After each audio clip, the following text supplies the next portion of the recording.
Today's topic is, are warm-ups worth it? Now, this was something that came up on Twitter, on my Twitter timeline, a couple of coaches disagreeing, let's say, on whether the warm-ups were worth it or not, and, suggesting that strength and conditioning coaches, trainers, whatever it is, love their acronyms, like the RAMP protocol. There's a couple of coaches arguing that all you need is a basketball and a few minutes to get your heart rate up, and then you're done, and away you go. And then a very well-known coach, who I won't name on here, but he's a good friend of the show, he strongly disagreed, saying that maybe we've made warm-ups too long or complicated, but it doesn't decrease the importance. So my question to you, James, is, what is your opinion on warm-ups, and has it changed over the years? Oh, what a great question. And I'm going to name that said coach. I'm going to say it's Mike Boyle. So I'm going to say it's Mike Boyle because I quite enjoy going onto Twitter on a regular basis, having a cup of tea and coffee and seeing what he's arguing with or who he's arguing with, because it makes for fascinating, entertaining reading for 5 minutes. And then you go, oh my God, these guys are crazy. And then you go away, basically. The thing is, actually, before you answer the question, I can't believe people are actually arguing about warm-ups in the first place. But anyway, they are. There you go. Yeah. They are. It's what it is. So are warm-ups effective? Should you be doing them? Yes. However, there's a caveat to this. Over the years, we've realized that most people are not interested in doing warm-ups. So it becomes a battle when you're working with athletes to get them to do the warm-ups in the first place. So you have to find ways and methods to get them to do it without them realizing they're doing it, or you're controlling them in certain ways. Now, the one thing I love the most is the idea of, we always like to get people doing foam rolling right at the start. Now, depending on what you think about foam rolling, whether it's effective or not, the point that we use it the most for is the fact that it stops my athletes, the cricket guys, from talking, right? They come in the training, they're all excited, they're all really happy. They literally just want to start chatting and like making fun with each other. So what I do is put them on the foam roller for a couple of minutes, let them have their chats, be silly with each other, play their little jokes, and then they go from the foam roller into dynamic movement where they're concentrating now, having got that out of their system from talking so much. So it's a useful tool we have. Yes, it helps a bit of proprioceptive feedback. We don't think we definitely don't think you should be foam rolling for hours on end, but a couple of minutes at the start to get the body ready, prepared. Yeah, it is targeted for what they're going to do and the exercise they're going to do.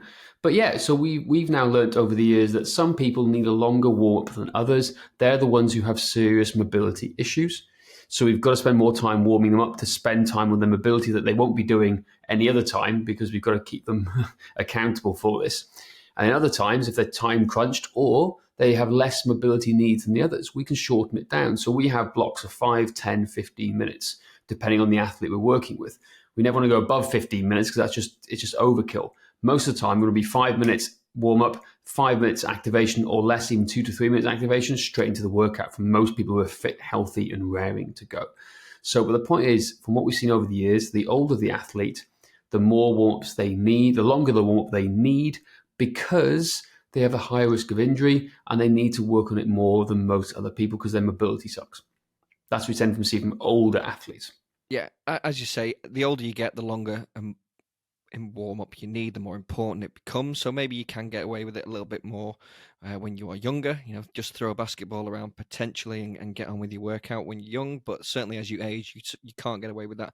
And as Mike Boyle points out on his Twitter argument, if you want to decrease your rate of injury, then you need a good warm-up. But it doesn't mean your warm-up has to last for half an hour or anything. As we say, targeted foam rolling, targeted mobility, some good dynamic exercises, a bit of activation, get you ready for the session that you're going to do. And there was another thing I saw on Twitter, which was, again, it was around the mobility thing. A guy said he'd done some hip mobility with his athletes. Then they started squatting. He realized that they had great mobility, hip mobility when they're squatting. So why does he need to continue to do it? And it's like, well, maybe they've got great hip mobility and great squats because you are doing it. So if you stop doing it, if you use it or lose it, then they suddenly won't have. Yeah, they'll lose it. They won't have great squats. So you've got to maintain. So it's not a good idea to just stop doing that mobility. And again, relates back to some of the cricket guys. we spent a month with one of our guys doing some mobility. He had really poor shoulder mobility, really poor T-spine mobility. We got him to a much better place, and now we're just maintaining, because if we stop completely, he might go back, because it's not a case of going, oh, it's great now, so I can stop it. You've got to continue these things, maintain. Don't need to go crazy, but you've got to maintain, right? So we've gone from like 20, 30 minutes, we've gone from 20 to 30-minute sessions with him down to the standard 3 to 5 minutes at the start of workouts just to maintain it. That's what we've done. So yeah, so like, are warm-ups effective? Yes, if you do them correctly. Don't do death by warm-up, because the athletes get bored, the clients get bored.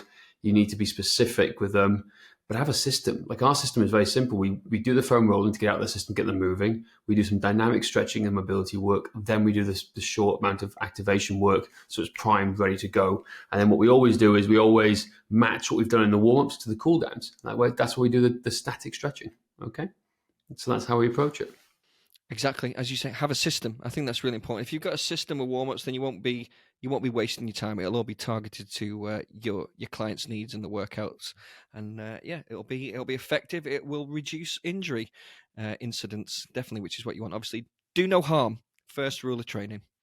Do you know? Yeah, exactly. And if you're wondering where should I be doing mobility, or if you're not sure what mobility you should be doing, well, do the basics: top to toe, ankles, hips, T-spine, shoulders. That's a really good place to start. Yeah, exactly. Definitely T-spine. Really good place to start, particularly if you're working with throwing athletes like we are. Like, their shoulders are a mess, an absolute mess. There's a lot of work we need to do with their shoulders to help ungunkify it, if that's a word. Ungunkify their shoulders. Ungunkify. I like it. That's a new phrase. We'll put it in the Oxford English Dictionary, and we will finish there. Ungunkify. Love it. That is it for today. Please don't forget to rate, review, and subscribe. And if you want to find out more about our system of training, go to strengthmanners.com/system.